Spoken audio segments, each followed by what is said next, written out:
All right, we're going to go ahead and start the program. I think all of you have at least been served, so continue to eat, continue to enjoy your lunch. Just curious, how many of you have been to an integrity resource luncheon before, such as this, okay? And then who are my new folks? This is your first time. Great. Well, this is the third of four sessions this year of these integrity luncheon events. And so there's going to be more to come. The next one, by the way, is November 16th, and it will be at the Overland Park Marriott. I'll mention that again later. But we'd just like to take this time, first of all, to thank you for coming to this event, which is called When Good Leaders Lose Their Way. So we're going to find out more about Mark Whitacre's story here in just a few minutes. But we'd like to thank our gold sponsors, and so if I could just have you take a peek at your programs, it looks like this. When it says at the top, When Good Leaders Lose Their Way. If you flip it around, you'll see all the folks that were gracious in terms of donating to this event and maybe the events for the entire year. But I'll just go ahead and list them off, and then we'll give them a round of applause. The gold sponsors are Bot Radio Network, Fishnet Security, 97.3 K-Love and 91.9 Air One, the Sunflower Group, and Gateway International Design Group. So if we could all recognize them with some applause.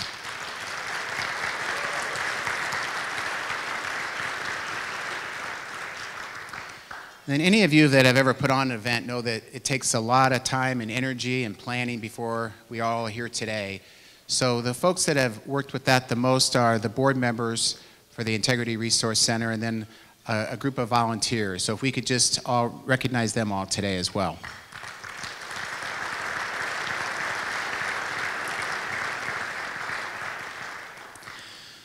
So the goal for today, for this luncheon, is to encourage you to embrace and live God's values in your workplace. And to just kind of take that a step further, if you go out to the website for Integrity Resource Center, which is integrityresource.org, yes, integrityresource.org, there's the ability to take the fire assessment.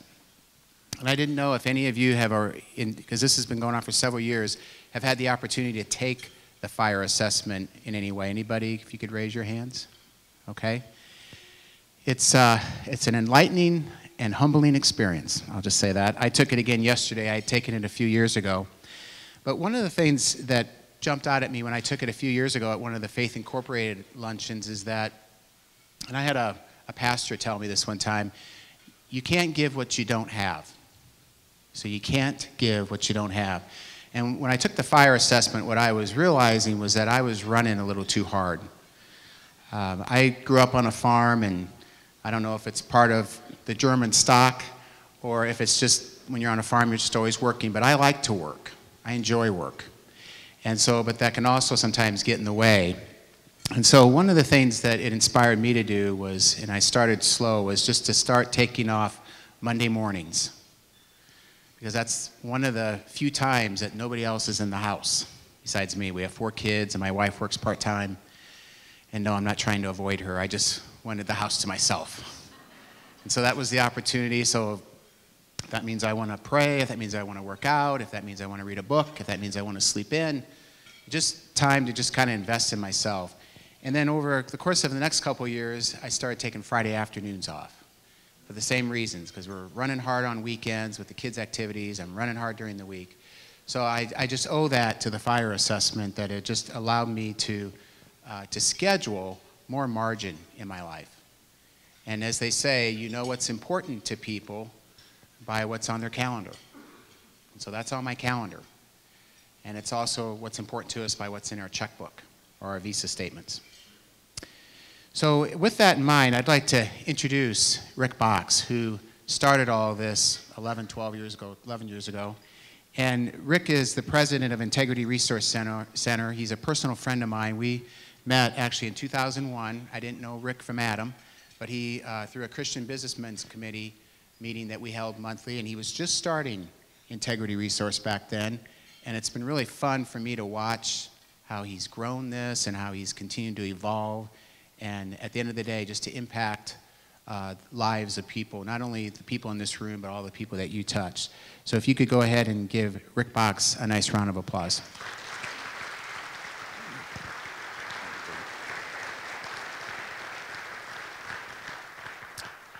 Thanks, Dan. Isn't Dan doing a great job? Thanks for doing that, Dan.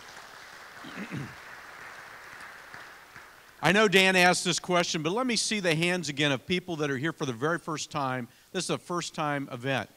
That's awesome. Look at how many people here. And we appreciate our table hosts and our sponsors because that enables us to continue to reach out to people and to bring new folks in to really better understand and learn about this whole cause that we have on our heart. And so you might, if you're here for the first time, I want to speak to you for a minute. You might wonder, what's this all about? Why am I here? And what is Integrity Resource Center about? I have just a few minutes, but I want to just kind of hit some highlights for you so you better understand that. First of all, I want to tell you about the goal. The overarching goal for Integrity Resource Center is all about changed lives. And if you'll see this is kind of a modified, a recent occurrence. Our board recently met, and we feel like over the last year, God has really raised the bar. And we've seen our radio program go from 2 radio stations to over 250. We've seen our web traffic climb well over 50%. And we've decided that we feel like God's calling us to see over 1 million leaders pleasing God by learning and modeling God's principles in their workplace. We think that if we can see that happen, that we're going to see business leaders being more purpose-driven in what they do. They're going to be more courageous with their faith. They're going to be more ethical in how they carry that faith out. And they're going to have more loving relationships of both God and of people in their workplace around them. And they're going to strive to be more excellent in what they do. Now, one of the ways that we're going to be measuring that over the years is what we call our fire covenant. On your tables, I've only placed one, but in the middle of each table, there is a sample of what we call our fire covenant.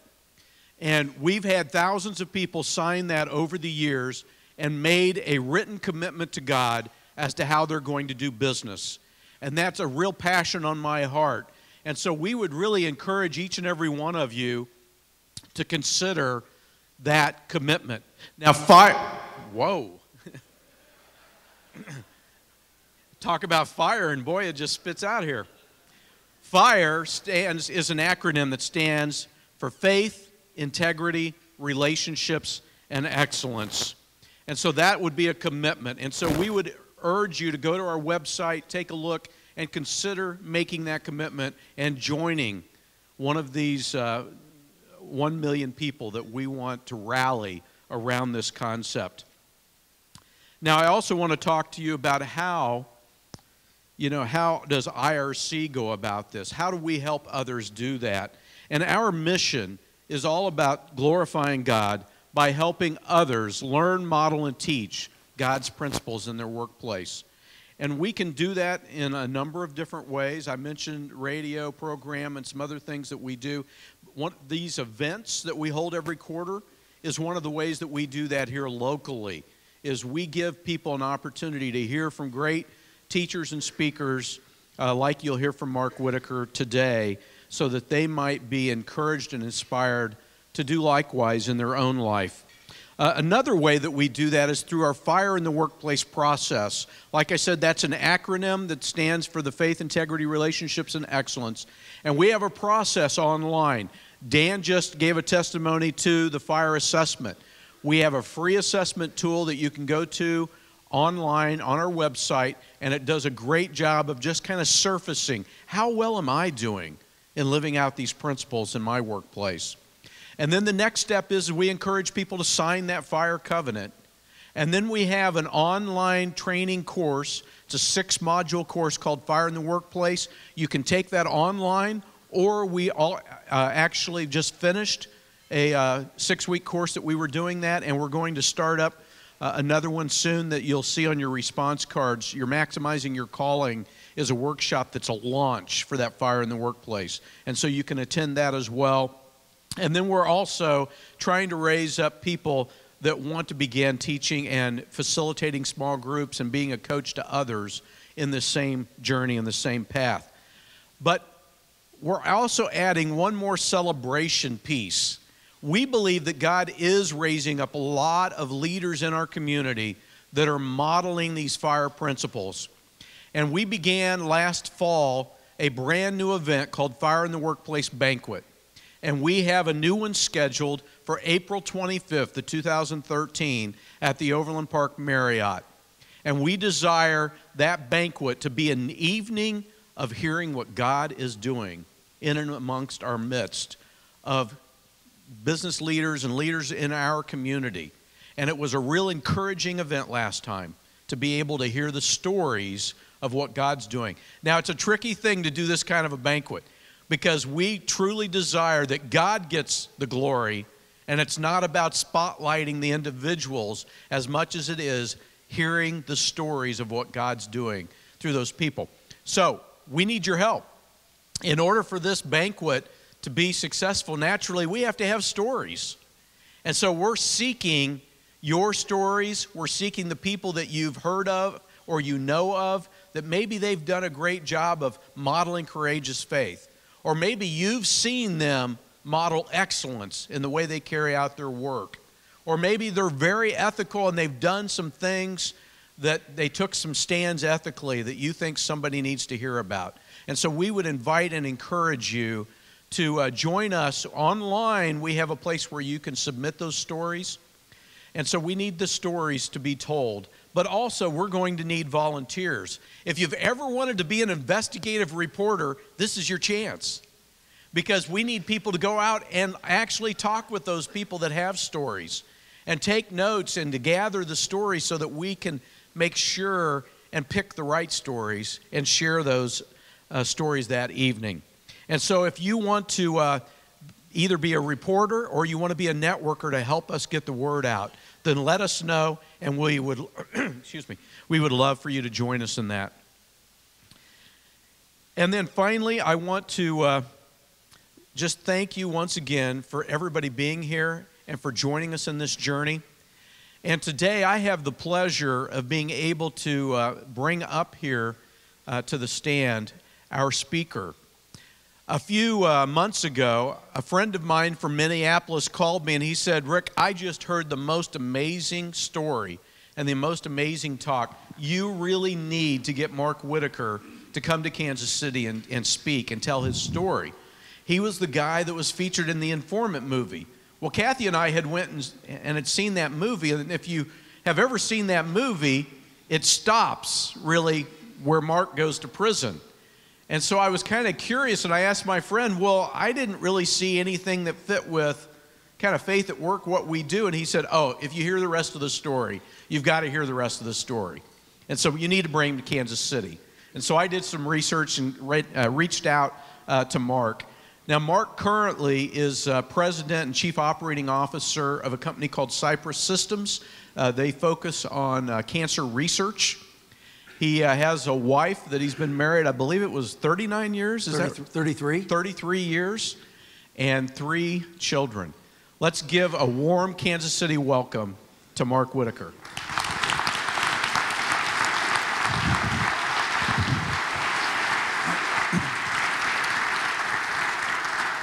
Thank you, Rick. Thank you very much.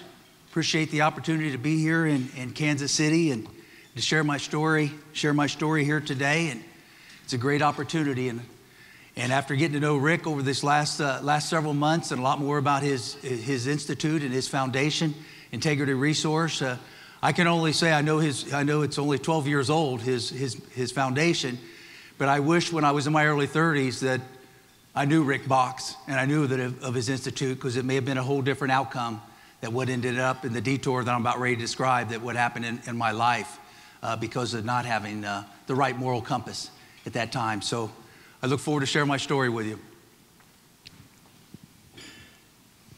Imagine yourself, just for a minute, imagine yourself when you go back to work after this meeting that you have, or after this presentation, that you have a tape recorder in your jacket, one in your briefcase, and one in a notebook. And that you'll be taping your coworkers, your supervisors, and in some cases, your friends, unbeknownst to them.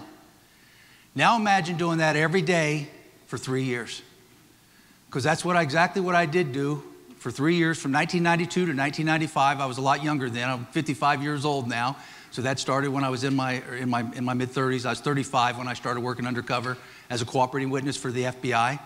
And I wore a wire every day in my briefcase, my jacket, and a notebook for 3 years, and taped my coworkers and my supervisors.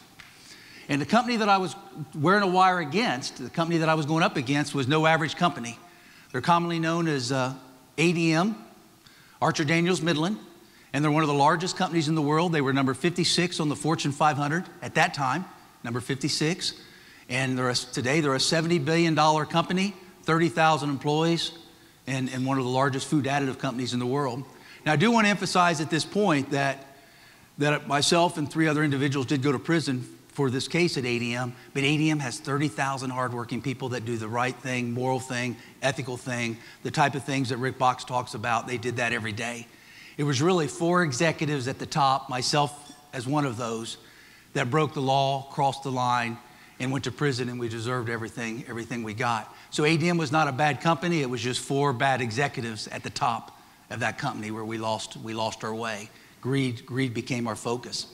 When you go to the grocery store, when you look at any food or beverage on those shelves and you put that in your cart and you look at that ingredient label on the side, 9 times out of 10, at least one of those ingredients on that label is produced by ADM. What you had for lunch today, 9 times out of 10, had something from ADM in it.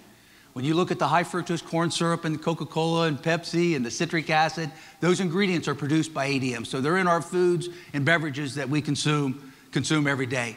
My position that time at ADM was I was divisional president of the biotech division. I joined the company in 1989, 23 years ago, so I would have been 32 years old at the time. And I was a very ambitious young executive, especially at that time at age 32, and especially to be a divisional president of the 56th largest company in America. We had a chairman, a vice chairman, a president, and then myself. I was ranked number 4 in the company out of the 30,000 employees. And that greed and power took over, and it became my focus, and it eventually became my downfall. And 2 weeks before I met the FBI, I was also in 1992, 2 weeks before I met the FBI, after being with ADM for 3 years, I was also promoted to corporate vice president of the whole company, in addition to being divisional president, and was announced in several of the publications that went out to the stock analysts and so on that I was likely to be the next president of the company when our president would have retired.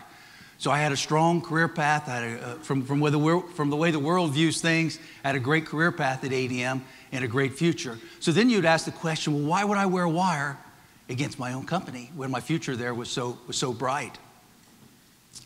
Another factor, and I'm going to answer that question here in a minute, but another factor, some of the byproducts and of working at a company that size and having the position that I had at that time, with my base salary, stock options, and bonuses, I was in the 7 figures, 6 figures on the base salary, but with the stock options, just one of my stock option bonuses alone was 40,000 shares, and I was only there a couple years, and that was $1.2 million at that time, and I was only there 2 years when I got that set of stock options. So it was 7 figures with my bonuses and base salary, and one of the byproducts, and especially the state of mind that I had at that age, I had this 13,000 square foot house with 8-car garage, 8 bedrooms, horse riding stables, and I had 8 cars in that 8-car garage.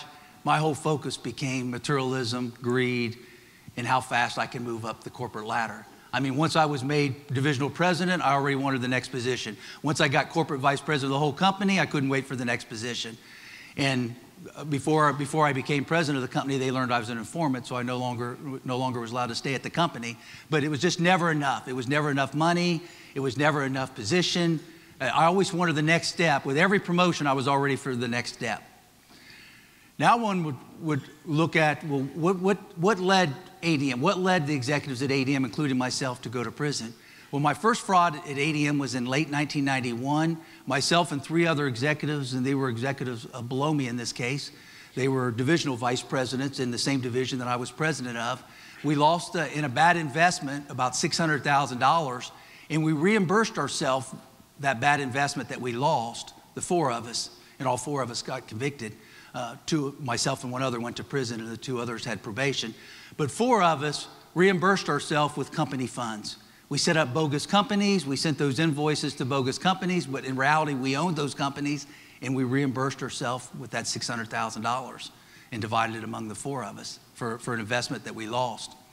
And again, that's where greed. We could have easily taken the losses that we had from that investment with the salaries we made, all four of us. But with greed, we just weren't willing to lose our own money, so we reimbursed ourselves with corporate money. And that's when I first crossed the line, and then it grew much larger after that. In 1992, in November 1992, our chairman one of our plants wasn't doing very well. It was a lysine plant, an amino acid that's used in poultry feed and swine feed like Tyson Foods, Purdue Farms. A lot of the ones you buy your poultry from in the grocery store was using this amino acid from us. It's a huge product, a huge business. We built a new $300 million plant, the largest lysine plant in the world. I was president of that. That was one of the products in our division, and it wasn't doing very well. And our chairman of our company said, I think we're going to have to close it down. It's losing $7 million a month. Take it back to the laboratory, work out the biotech kinks in that, and we'll open it up later on when you work it out in the laboratory. Well, my pride would not allow me to do that. Being a divisional president of the largest biotech company in the world, there's no way I was going to allow that plant to close down. And I told him, I said, well, I know for sure that someone's sabotaging that plant, and if I have some time, I can correct that problem. In reality, I didn't know of anybody sabotaging that plant, but I just wanted to buy some time where I could bring in some consultants to help work out the problem, because my pride got in the way that I just was not going to allow that plant to close down. So the chairman's nephew contacted a friend of his at the CIA, and that friend of the CIA contacted a friend of his in the FBI, and within a few days later, the FBI was there to find out about this sabotage problem, who was sabotaging our large biotech plant. Well, no one was really sabotaging. I was just trying to buy some time. So my wife, who I've been with almost my whole life, by the way, we've been together since she was 13, and I was 14 years old when she was in 7th grade, and I was in 8th grade. We went through all school together, high school, junior high. I was the senior class president. She was treasurer of the class. We were homecoming king and queen. And we got married in 1979, as Rick said, 33 years ago. So I've been with her almost my whole life. And she asked me, well, why are you so nervous about meeting with the FBI about the sabotage problem when they're trying to help you, not hurt you? Why would you be so nervous about it?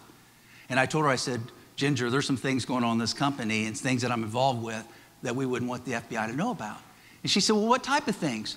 And that's when I first opened up to her about, I said, well, our competitors are not trying to sabotage our plant.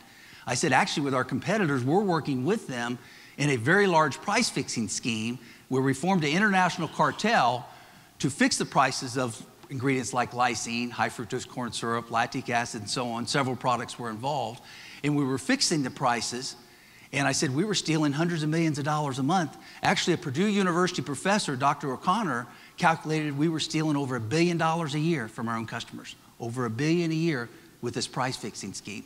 And it was proven in court that price fixing was going on before I joined the company, but I still became a part of it, and I was involved with it for about 7 months at that time in 1992. So she said, well, she was a stay-at-home mom raising 3 young children. And she said, well, what's this all about, price fixing? What's it mean? And I said, well, basically, when we inflate the prices to our customers, Kellogg Foods, Coca-Cola, Pepsi, Campbell's Soups, all the large companies that everybody buy their groceries from every day, they pass that on to the consumer. So in a way, your aunt, your uncle, your mother, your brother, your nephew and niece, they're the ones that pay those inflated prices. You yourselves, the consumers. And she said, oh, I tell you, I just won't allow that. She said, you either tell the FBI or I will. She said, that's $1 billion fraud, hundreds of millions of dollars a month, and you have to tell the FBI. So I was coached what to say to the FBI when they came and what not to say. That way the FBI would not learn about the price fixing scheme. I was coached by my management what to say to keep them focused on the sabotage problem that didn't exist and keep them away from the price fixing. So they came to my house. My wife would never leave my side. I said exactly what I was coached to say, and that meeting would have come to an end, and there never would have been a price-fixing case. But my wife was not going to let that FBI agent leave that house, and she would not let him leave till I told the whole story. So for 4 hours, because my wife forced me to blow the whistle on myself and turn myself in, for 4 hours I discussed with the FBI that very night on November 5th, 1992, 20 years ago, I opened up and told them that we're stealing hundreds of millions of dollars from our own customers on this price fixing scheme. And that's how I became informant. The next day, when you turn yourself into the FBI for a crime that's in the hundreds of millions of dollars, you end up working with the FBI to try to reduce your sentence. And that's how I became a cooperating witness, an FBI informant on November 5th, 1992. That's Brian Shepard, the first person who I confessed to. Shortly after that, I worked very closely for 3 years with Bob Herden, who lives here in Kansas City, by the way. He's an agent. The other 3 agents I worked with are all retired. Bob Herden still lives in Kansas City. He and I have done several events together. We even did one at Quantico FBI Academy together last year, and we're doing one again this December here in Kansas City. So he's a very good guy, impeccable ethics, and just a great guy to work with. So think about it for a minute. What would have you done? Well, you've taken the path that I took to soon to be the next president of ADM and continue to rise up the corporate ladder? Or would you take the path that my wife took, which was do the right thing morally and ethically and turn myself into the FBI? Because that was the only two paths that I could take that very night in November 5th, 1992. And I told my wife then, I said, well, if I turn myself into the FBI, we'll lose this house, we'll lose our cars, we'll lose all our stock, all our savings, I'll probably go to prison. She said she'd rather that happen than live in a household where illegal activity was occurring. So she was willing to lose it all, and we did lose it all. We did eventually lose the house, the cars, and I did go to prison. Now, the roots that my wife and I, we both grew up in a very small town called Marr, Ohio, about an hour north of Cincinnati. It's about 1,000 people town. My parents, 85 years old, still live in the same house that I grew up in. And her parents not far from there, about 15 minutes from there. So we both had solid Midwestern Christian roots. But the difference was my parents forced me to go to church, and I went to church my whole life. But I learned the difference when I went to prison at age 41, that there's a huge difference between being a believer and then just going to church. I was just going through the motions because my parents forced me to, and I continued to do that. But it took me going to prison to learn the difference between that. I was also not one to take shortcuts, don't have the typical resume of a white-collar criminal. I had a full scholarship at Ohio State University. I was one of just a handful of students that got into an honors gifted program where you get both your bachelor's and master's in 4 years instead of 6 years. And you start your master's degree your sophomore year of college, and at the end of 4 years, they hand you both diplomas, your bachelor's and master's. There were only a handful of students out of 50,000. I was one of those gifted students on that on a full scholarship. Right after I graduated, I had multiple full scholarships offered, which I ended up taking one from Cornell University, an Ivy League university in New York, and got my PhD in nutritional biochemistry at age 25. At that time, I was the youngest PhD that ever graduated in biochemistry at that time in 1983. So I was gifted to do things academically, but I was using that education for myself. Very greed-focused, very selfish-focused, and all I could think about, how can I use this education to continue to rise up the corporate ladder as fast as I can when I graduated. Another thing about that education, to give you, I don't know if anybody knows of anybody that's ever dealt with bipolar disorder and OCD. I wasn't diagnosed until my late 30s, till after this case, after 2 suicide attempts at the end of this case. So at this time in my early 20s, I was not diagnosed. So I was untreated bipolar disorder and untreated OCD. And when you have a combination of OCD and bipolar, I'll give you an example of what a side effect it can have. When I finished my PhD at Cornell University in 1983, I continued to go to school, nights, weekends, correspondence, anything I could do to keep learning because I had this overcompulsive behavior. I ended up getting a law degree, an LLM, that's a master's of law after a law degree, an MBA, a PhD in economics, a PhD in psychology. I ended up getting 9 degrees, 6 of them doctorate. So that's an example of an untreated OCD bipolar. But again, I was using all that education for self-focus and just to move up the corporate ladder as fast as I could. I don't know how many of you have ever worked. How many of you ever worked undercover for the FBI? How many's working undercover right now? Now, Bob Herden told me there's few FBI agents here because I talked to him on the phone about an hour and a half ago. But I want to talk about as a civilian, as someone not trained for the FBI, someone that has a PhD in biochemistry. It was a very unique situation to find myself as an FBI informant. And I would like just to spend a few minutes what life was like wearing a wire every day, Monday through Friday, for almost 3 years. It was living a double life. I would meet with the FBI early in the morning, sometimes 6 in the morning. They would shave my chest. They would hook my microphones. Bob Hurden was the one that usually shaved my chest. They would shave my chest, hook the microphones to my chest. They'd check all the batteries and all the equipment. And then I would go into the company and act like a loyal employee, act like a loyal executive, like I'm trying to build the company. But then at night, and often from 6 o'clock to midnight, a couple nights a week, I'd meet with the FBI agents again. I'd turn over all the tapes. We'd have debriefings about the tapes and so on. So I was building a company during the day, but I was tearing down that very company at night. So it was life at odds with itself. It was 2 different lives every day. And these meetings were not just in Decatur, Illinois. These meetings were around the world, in Zurich and Hong Kong and Vancouver and Mexico City and so on. And following us around the world was this green lamp. Bob Hurden knows this green lamp very well. That green lamp was making the video feed. The tape recorders that I had on me in my briefcase and in my jacket and so on made the audio, but they wanted to be able to show to a jury videos of these crimes, to show the crimes actually happening. And this green lamp followed us around the world for 3 years. And it's a good thing that the co-conspirators of this case, all my co-defendants, were all men.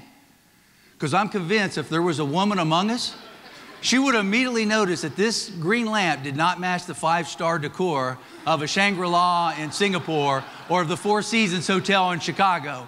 But when you've got several men and they're each stealing $1 billion each for their company, boy, greed blinds you. Greed blinds you, and they didn't see that green, they never saw that green lamp. During a price-fixing meeting in Hawaii, someone set their chair, the back of their chair, right up to where the lamp was located, so it completely blocked the view. Bob Hurden and one of the other FBI agents were right in the next room monitoring it. And Bob Hurden called my room and acted like he was hotel staff where the price-fixing meeting was occurring. And he said, hey, somebody's there sitting in front of that lamp. You have to move him. So I went up to that individual after I hung up the phone. I said, oh, they're talking about bringing refreshments. I had to have some excuse why I got a phone call. The hotel's talking about bringing refreshments here. So I went up to that gentleman and told him, I said, the hotel's going to need that table space for refreshments, and then I moved him 2 feet aside. That way the FBI had a wide view from that green lamp. But those are the kind of things you do when you work undercover. During a price-fixing meeting in Irvine Marriott, an interesting thing, in May, I presented at this very Irvine Marriott where this meeting happened 19 years earlier.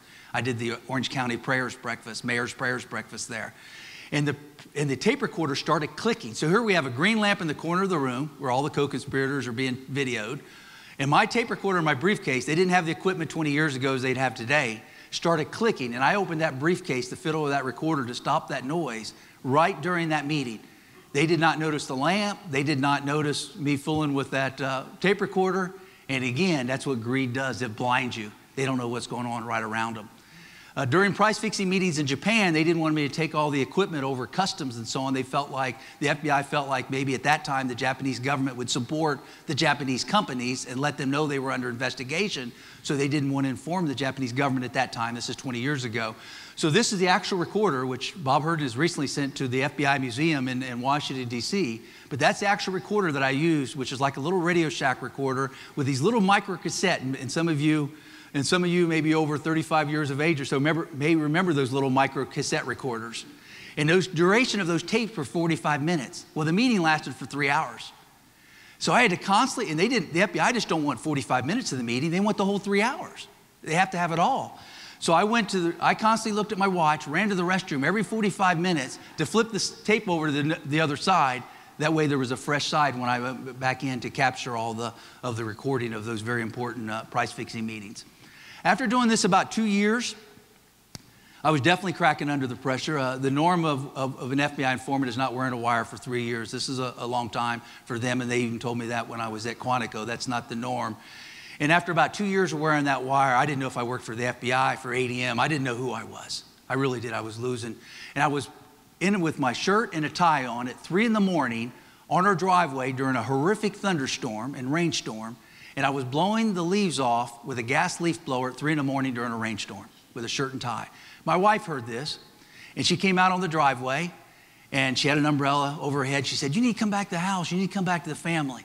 And she said, more importantly, you need a personal relationship with God. You need to have God in your life. And I'm telling you, you need to have him. You won't survive this without him.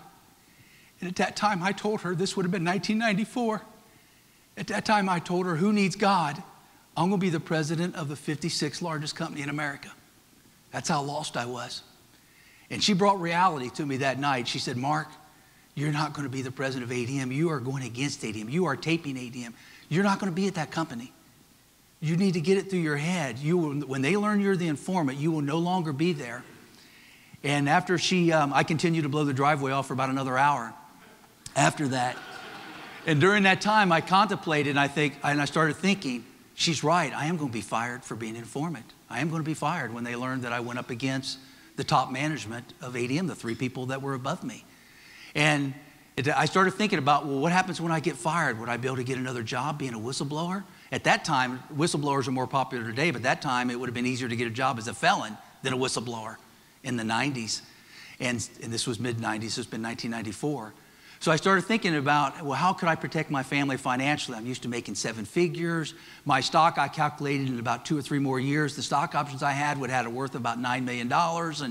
And I already knew how to do the fraud. I talked to you about the frauds that I did earlier, the smaller ones.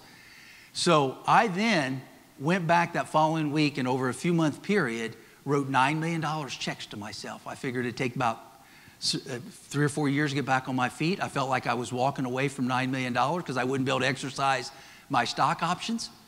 And at that point, I wrote $9 million to myself through those bogus invoices. And I felt like myself and the other executives when we did the first fraud in 1991, that if ADM ever came to us and said, Mark, we're going to prosecute you for stealing $9 million, I had the answer right there. And my answer was, you guys are stealing hundreds of millions of dollars and close to $1 billion a year in a price fixing scheme. How can you turn me in for $9 million when you're stealing $1 billion? So I felt protected at that point. But immediately when ADM learned I was the informant, immediately, I mean within days, they then informed the FBI and the media that I stole $9 million from them. And so things changed. That protection may have been there at the time when I didn't tell on them, but once they knew that I told on them and blew the whistle on them for price fixing, their philosophy was, let's bring Mark in flames with us. And so I was turned in too.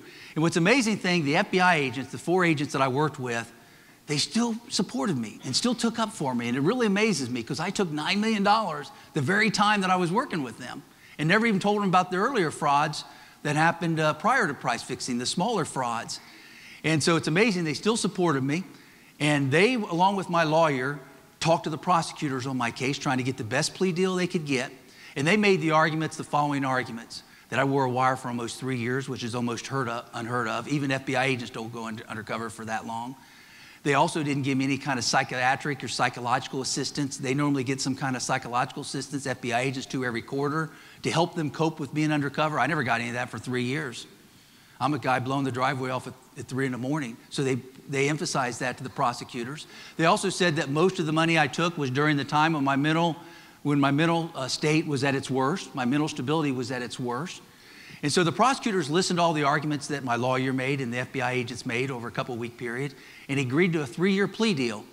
But more importantly, as my lawyer came back and presented to me, not did they agreed to a 3-year plea deal, they agreed to have a mitigating circumstance hearing where the FBI agents could come and make these arguments in front of the judge. And the FBI agents wanted to do that and make those arguments for me in front of the judge about the mental anguish that I went through wearing a wire for 3 years. And my lawyer said, Jim Epstein, who's now a judge in Chicago, he said, Mark, even though it's a 3-year plea deal, I really feel like we've got a good shot, and told my wife and I to get you a 6-month deal in federal prison. Maximum 3 years, but I think we can get you close to a 6-month deal in federal prison. I was not willing to accept. This is where pride got in my way and this whole selfish that I deserved more after wearing a wire for 3 years. And I was willing to admit, I was willing to talk more about what I did right and not willing to admit my mistakes. And so I fired that lawyer the next day and distanced myself from the government and started going to trial instead of taking this plea agreement. And 1 week before trial, a year later, I got a 10.5-year prison sentence, 10.5 years. And I could have done something closer to 6 months and maximum 3 years if I would have taken that plea deal that the FBI agents worked so hard to help get for me a year earlier. So I got a 10.5-year prison sentence. In federal prison, you have to serve. There's no parole in federal prison. That's been taken out years ago, since 1987. This would have been 1998 when I got sentenced. And in that 10.5-year prison sentence, you have to do 85% of that, which is 8 years and 8 months in federal prison. So I went to where I could have done just 6 months in prison or shortly, a little more than that, to 9 years in federal prison by making that decision, by not taking that deal of a lifetime that the FBI agents helped support. And I went to where we had 7 corporate jets that could fly anywhere we wanted to around the world, anytime we wanted to jail. And I was 41 years old, and I wasn't going to get out till age 49. And 9 years of jail is a long time. And that's what the movie The Informant's about the crimes that we did at ADM and my life as an informant, including the fraud and the price fixing. And that's Ginger and I with my identical twin, Matt Damon. But as Rick said, that's where the movie ends. Well, what happened in the last 14 years? What's happened since? Life didn't end when I went to prison. As far as I'm concerned, life just began when I went to prison. That's what I want to emphasize here today. A lot of that story is in the book called Mark Whitacre Against All Odds. We've been contacted by 2 different movie directors that's interested in doing more of a movie of this story, more of a Christian story like Courageous and Fireproof, a little more of a family story about redemption, second chances, and surviving against all odds. But 9 years in prison is a long time. It's like locking these doors and leaving this room in 2021. And there's no internet, there's no cell phones. I mean, I'm reading newspapers that are a month or 2 months old. It's a different kind of life. You're cut off from the outside world. To put it from a family perspective, our youngest son was 6 years old and in first grade when I started working undercover for the FBI as a cooperating witness. And I hardly never saw him because I was always with the FBI in the evenings for debriefings and so on. So I never saw him or my other children during those 3 years. That same child was 12 years old and in 7th grade when I went to federal prison, 12 years old. He was 21 years old and a junior in college when I got out of federal prison. This went from age 6 to him to age 21. When I look at the collateral damage that I did to my family on this case, even when I got out of prison 6 years ago, I can tell you firsthand, prison does not end. I've been out of prison for 6 years this coming December. There's not a day that I don't think about what I did to my family. There's not a day. So prison does not end. You may leave the prison gates and go out to a free world, but I wake up every morning and think about what I put my wife and our 3 children through. I attempted suicide twice before I went to prison. This was after I didn't take the good plea deal that the FBI agents helped me get. I didn't think I could survive 9 years of prison. And I attempted suicide twice right before I entered prison. And after I entered prison, first off, for 4 months before I went to prison, someone from CBMC, a person named Ian Howes from Christian Businessmen Connection, at a time when I was losing all my friends, when I had 7 corporate jets, I had a lot of friends. After that, when I was going to go to prison for a long time, we lost all of our friends, my wife and I and our children. And someone from CBMC, Christian Businessmen Connection, came to my house for 4 months, 3 days a week, and went through an Operation Timothy and Bible study with me and gave me hope. I didn't become a believer then, but he planted a seed. That planted a seed at that point. And shortly after I entered prison, my second week in prison, Chuck Colson became my mentor in prison. He's a very dear friend. He passed away at age 80 this past April 21st. And he mentored me through prison for 9 years. And I think the world of what Chuck Colson did, and I think the world of what CBMC did for planting that seed. And it was my 3rd month in prison when I couldn't think of anything else but would I have a family when I got out. These were the things that led to my suicide attempts before prison. The statistics are 5 years and longer in federal prison or state prison, 5 years and longer incarceration, 99% divorce rate, 99 for 5 years and longer. I was going to serve double that. The chance of me having a wife and children when I got out of prison was very unlikely. The second burden that led to those suicide attempts was, would I be employable? Coming out of prison, even with 9 degrees, I'm coming out 9 years of prison, a felon, a convict, embezzlement, it looked bleak. I was losing hope. The third reason I thought about, would the FBI agents ever forgive me for not telling them everything when I worked with them and not hiding that $9 million at the same time that I was working with the FBI. And then a fourth burden that weighed heavily on me that led to those suicide attempts. My wife was a stay-at-home mom raising 3 young children. How would they survive? How would they survive financially? She hadn't worked for 15 years at that point. How would they survive financially with me a decade in prison?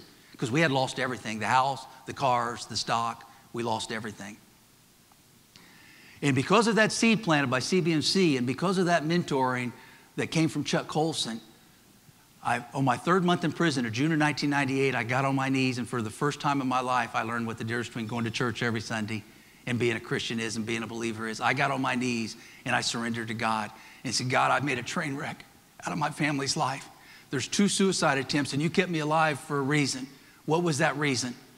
And I said, the fact you kept me alive, that I need to put these burdens on your shoulders about would I have a family when I got out? How would they make it financially? In 9 years of prison, there's nothing I could do about any of those things. Would I be employable and so on? So I put those burdens on God's shoulders. And it's amazing. That was June of 1998, 14 years ago, and it's amazing the miracles that have happened since that time. When I finally stopped guiding my own life, which was a train wreck, and relied on Christ for guidance. I can remember when I was reading the Bible, and I read the Bible from Genesis to Revelation all the way through every year for 9 years. I still read the Bible a lot now, but I couldn't read it all the way through like with the schedule I have today. But in prison, I had a lot of time. So I read it all the way through, start to finish, all 66 books for 9 years in a row. And I can remember I was on Psalms 1:9-37, that God would always be present. This is before I got on my knees and before I surrendered to God. And then I remember I got to 139:12, there would be light. I was in this dark prison cell at that time. I was in Atlanta, Georgia, in a holdover facility being transferred to a camp.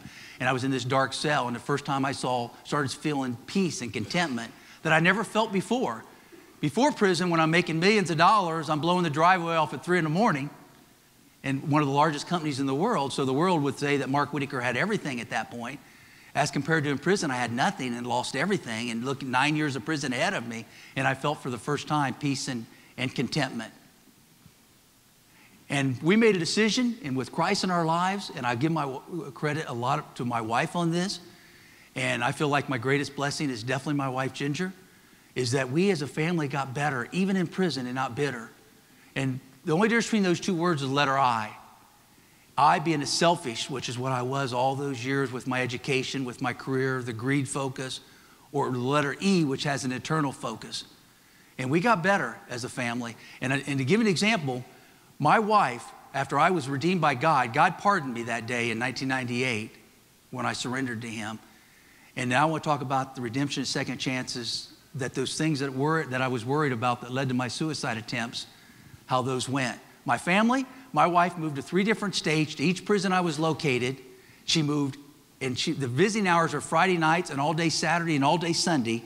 She visited every Friday night and all day Saturday and all day Sunday, her and my children, for 9 years, and every holiday. They added her days up, which is in the new book called Mark Whitacre Against All Odds. It adds up to 3 years and 8 months she sat in the prison visiting room with my children. 3 years and 8 months. She did almost 4 years of prison herself and moved to 3 different states to be near me. So if that's not a blessing, the divorce rate is 99%. We beat statistics. God doesn't look at statistics. The food companies, the people we were stealing from, Coca-Cola, Tyson Foods, and so on, Kellogg's, Kraft, Pepsi, the companies we were stealing from, several of them got together and they hired a lawyer in Washington, D.C. known as Ken Adams at a firm called Dick Stein & Shapiro. And they told them to contact my wife, and because they won some large class action settlements. And they said, let the Justice Department know you're going to do this. So they did inform the Justice Department they were going to do this. And they put my wife back in college to be a teacher. My wife was a teacher of the year in Pensacola, Florida in 2008. She went back to college at age 41. They put my kids through college. They paid my wife's house payments, car payments, all the payments that she couldn't afford being a teacher after she became a teacher. They paid all those expenses for 9 years. And those are the very companies we were stealing from. Those are the victims of our case. And that's not an example of redemption. The people I was stealing from are the very people that supported my family while I was in prison for a decade. The FBI agents, the 4 agents, and my prosecutor, today, my biggest supporters. As I mentioned, Bob Hurden and I, and I'm the same way with the agents that are retired. I've done several events with them, including Quantico FBI Academy. We're doing another one this coming December. They applied for a full presidential pardon for me. They've been my biggest supporters, even in prison and since prison. And they have every reason to hate me. I stole $9 million the very time I worked for them. But they've been my biggest supporters. Remember the other thing, the 4th thing, the hurdle, the burden that I was looking at that led to those suicide attempts before prison, before I had Christ in my life? Would I be employable? Being a convicted felon, 9 years of jail, 49 years old, getting out. I was hired the day after I got out by a biotechnology company right in my field. And I was hired in research, and I did research for 3 years for them, and I was promoted 3 years ago to COO and president, and I report right to the CEO of that company, of a California biotechnology company involved with cancer research. Right back in my career, right back in my field. These are miracles. These 4 burdens that I talked about, when I put them on God's shoulders, these are miracles. These are against all statistics. The marriage surviving, 99% divorce rate, the companies we stole from, supporting my family. These are against all statistics, all 4 of these things, and these are God's miracles in our life. So I stand here before you today as an example of a person that's been redeemed by God and redeemed by society, and proof that second chances do exist in America. I'm living proof of it because I did a decade in prison and have my life back and a productive citizen again. And when my wife picked me up in 2006, December of 2006, 4 days before Christmas, boy, it was to come out of those prison gates after 9 years. And I told her then that I'm coming out a different person than I came in, because I had to come out a different person. I couldn't be that same person. And I think that's why God didn't want me to have 6 months in prison, or he didn't want me to have 3 years and less in prison. I think I needed more time. And I think that's why I got 9 years. And I see the 9 years as a net gain, not a net loss. I didn't lose anything. I didn't lose 3 years undercover. I didn't lose 9 years in prison. It was a net gain in my life and my family's life. And our 3 children too are doing great. I just want to show an example of a video clip. It's only about 1.5 minutes long, of a video clip about the FBI, about redemption and second chances. And it gives you a flavor of the second chance they've given me and what society's given me. It'll start here just in a few seconds. Dean Paisley is what you'd expect a 25-year veteran of the FBI to be. He's a very honest, straight shooter, and he knows Mark Whitacre very well. He was the FBI supervisor in the ADM Mark Whitacre price-fixing case, and he says this question mark should not be on this title. He says that he has no question that Mark Whitacre is a national hero. But in the early 1990s, Mark Whitacre was keeping a $9 million secret from Dean Paisley, and it was a secret he would regret. My biggest regret would be that I didn't tell the FBI about the money issue during the time that I was working with the FBI. But those in the FBI who were working with Mark Whitacre to build a case against ADM were shocked when their own informant was sent to prison for 9 years. It was the first time in history that anybody had been a cooperative witness for the FBI and was prosecuted in the same case that they were assisting. It doesn't make sense. Dean Paisley worked for the FBI for 25 years. He was the FBI supervisor during the Mark Whitacre ADM case. He is not a fan of the movie The Informant. I know from experience going through that it wasn't a comedy. It was anything but a comedy. Would you be willing to wear a wire? We need your help. And the 25-year FBI veteran is also not laughing at the treatment that Mark Whitacre has received. I always felt that he didn't get a fair shake, either from the FBI or the system. He didn't deserve all that happened to him. Dean Paisley is now working to get a presidential pardon for Mark Whitacre, who he says is a national hero. He helped every citizen in this world that ever bought any product from ADM. Had he not stolen that $9 million, he would have been a national hero at the highest levels, really. Dean Paisley says he and the other main FBI officers who worked this case are now pressing for a full presidential pardon for Mark Whitacre. And at least one prosecutor who helped send Whitacre to prison is also helping in their effort. In prison, I earned $20 a month. Prior to that, for 7 years, I earned 7 figures per year. And I was happier in prison at $20 a month, helping hundreds of guys get their GEDs, some of them get two-year degrees, and helping them improve their lives and serving others than I ever was serving myself in one of the largest companies in the world. It took me to prison, going to prison to learn that. But that was some very peaceful 9 years, and for the first time in my life, at age 41, that I really had a chance to concentrate on others instead of concentrating on myself. And so I urge you, if you don't know God, and you don't have God in your life, I urge you, because I think this is an example, and there's millions of examples out there that have testimonies like mine, that God, we serve an awesome God, and I urge you to know him and to have a personal relationship with him, because he will do amazing things in your life and throughout your life. And you saw the miracles that he's done for my family, even while I was a decade in prison, and the same kind of miracles have happened the last 6 years since I've been out of prison. And it's just, my life has been so much different before Christ as compared to having Christ in my life. And I just feel blessed to have my family, blessed to be employed, blessed to be able to share my story with all of you today. And I would have never dreamed that before I was heading into, I would have never dreamed that in 1997 when I was getting ready to go into prison for a decade. Would have never dreamed that. And I thank you for your time. Appreciate the opportunity. God bless all of you. Thank you very much.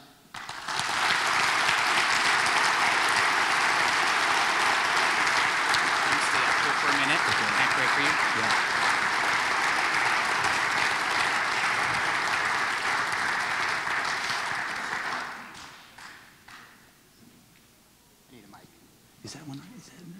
Is this one right here? All right, Mark could just stay up here for a second. If it's all right with you guys, can we just pray for Mark for the work that he's doing, if you could bow your heads? Father, I just thank you for Mark today. Thank you for bringing him here. Thank you for this group that attended today, and I just pray that they're inspired by what he's saying. We all have something in our past and in our present that maybe we're not proud of, but we serve a God of redemption. And Mark's a perfect example of that. And so I just pray that whatever's happened to any of us, including Mark, that we too are about being better and not bitter. And that we serve a big God, and he's a God of redemption and a God of miracles. And I just lift this up in Jesus' name. Amen. Amen. Thank you. Thank you.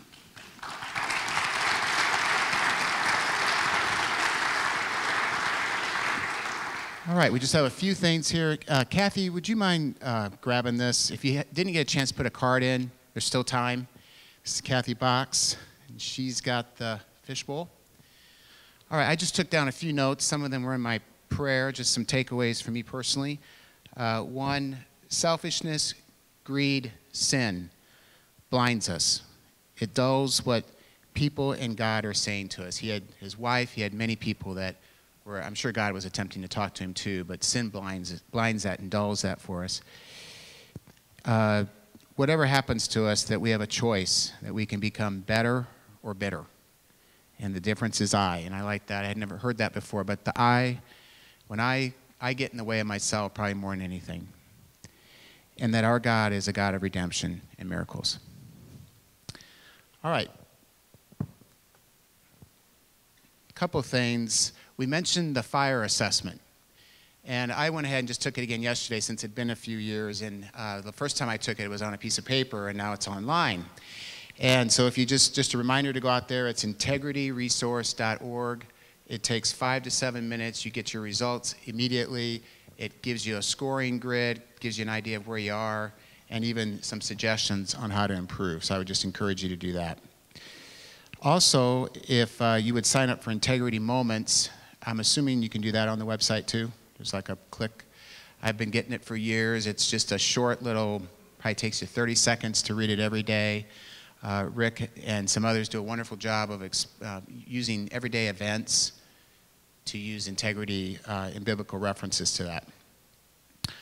Also, I'd like to encourage you, you've got this quarterly lunch piece up here. You have them at your tables there. He's got several events coming up, and Rick informed me that you can check the box, but you don't have to pay today. If you want to pay today, you can. But the reason there's not listings of where yet is because he wants to get an idea of where the people reside that want to come, and then to pick a place that's convenient. So I would encourage you that if any of these upcoming events, like 7 Practices of a Godly Business Leader workshop for $25, or Maximize Your Calling workshop, or we've got the quarterly lunch that's coming up again. I think if you want to mark your calendars, it's November 16th. It's going to be at the Overland Park Marriott, and it's going to have a networking component like this one. That's a new piece that we've added to the luncheons, where you come in a half hour early, 11:30 to 1. Our speaker is going to be Where did I put that? Mike Frank, and I asked Rick to give me a hook. And this is what he told me, and it's a pretty good hook. He is the founder of 2 companies that have sold for over $4 billion. So he's doing something right. Let's see here. Okay. I think that's it. So let's go ahead and do the door prize, and then we'll have Eben Fowler come up for the closing prayer. Okay, so anybody need to put their card in yet?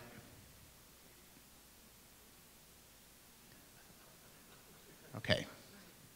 So what are we raffling off?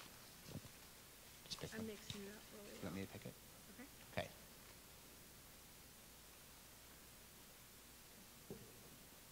Okay, the first winner is Sean Long, and he won. What did he win? Several books. Several books, okay. So where's Sean? If you come on up.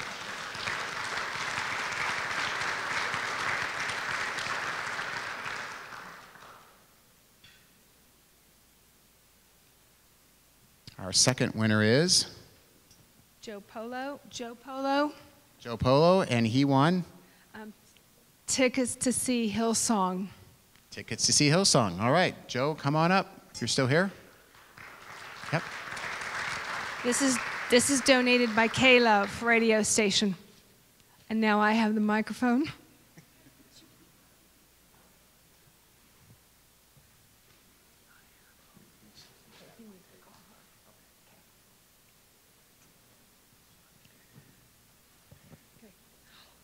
The third winner is? Brian Steinlage. Come on down. Come on down. He's right over there.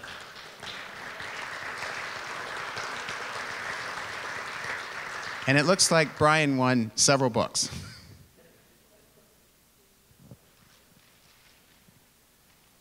Is that it? That's it? Okay. So, Eben, if you could come on up and close us in prayer, and we'll get you out of here. It's Eben Fowler. Thank you. Let's thank Rick and his better half, Kathy, one more time for this great program today.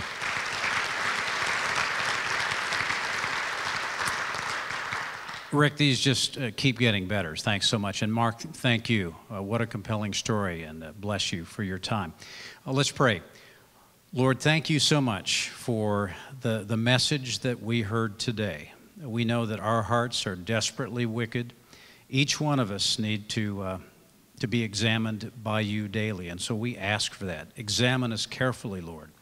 Put people in our lives, like our spouses, for instance, who can help us to do that. Help us to be faithful, Lord, in the small things, the little things, each day. We ask you to help us to be men and women of integrity, because we can't do it by ourselves. So we ask that you would send us away from here and help us, Lord, again, to examine ourselves, our hearts, and help us to go from here serving you better. In Jesus' name, amen. Thank you, Eben. That concludes our luncheon today. We are adjourned. You're welcome to stick around and network some more. Thank you.